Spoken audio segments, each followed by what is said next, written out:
Hey everybody, and welcome back to Windies 2013, my award show honoring my favorite titles from the past year. Today I'm announcing my picks for what I've jokingly called This Isn't a Game of the Year. In case you haven't guessed, these are going to be my selections for what I think are some of the best non-traditional, narrative-focused, or just not typically very gamey games. I apologize for the people out there who are uninterested in these kinds of games, but 2013 was a really great year for them, so without further ado, let's get started.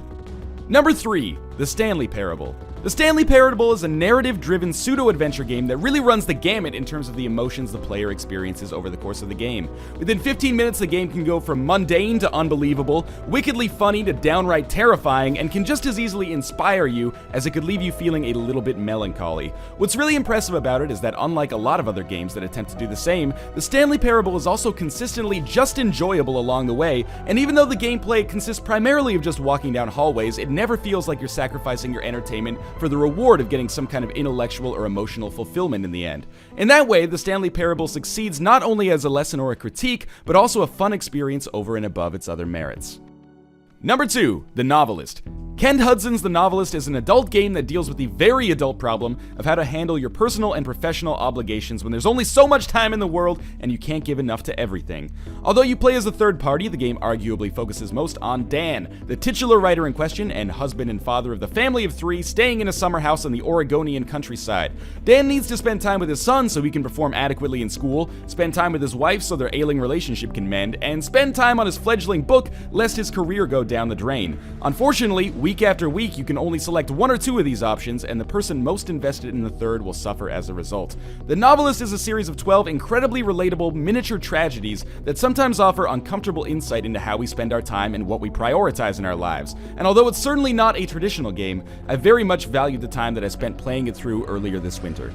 Number 1, Gone Home.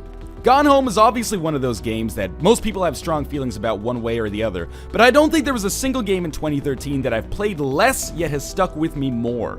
I was lucky enough to play through Gone Home in a single 2-hour sitting the day before it released, before it was widely lauded as some kind of antidote to the tired tropes of mainstream gaming or criticized as a banal story masquerading as a game, and I loved every single second of it. I don't think the story in Gone Home, if you stripped it out and put it end to end and then read it at least, is one of the best stories ever written. However, I think the way it was told, by discovering journal entries, posters, and memorabilia around the Greenbrier's various rooms, made me way more interested and curious about the characters involved. Beyond that, it told its story earnestly, and its primary aim was to interest and affect its players emotionally, which is something that was really refreshing to see because it's so rare in the medium. It's a given that Gone Home isn't everybody's cup of tea, but it was without a doubt one of the most meaningful experiences I've had with games in the past year.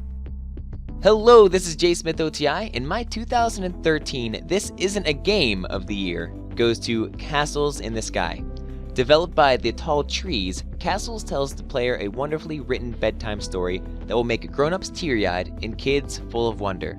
So there you have my choices for This Isn't a Game of the Year. Make sure to let me know what you thought of my choices and tell me what your picks would be in the comments below. And as always, stay tuned to the channel for more Windies 2013.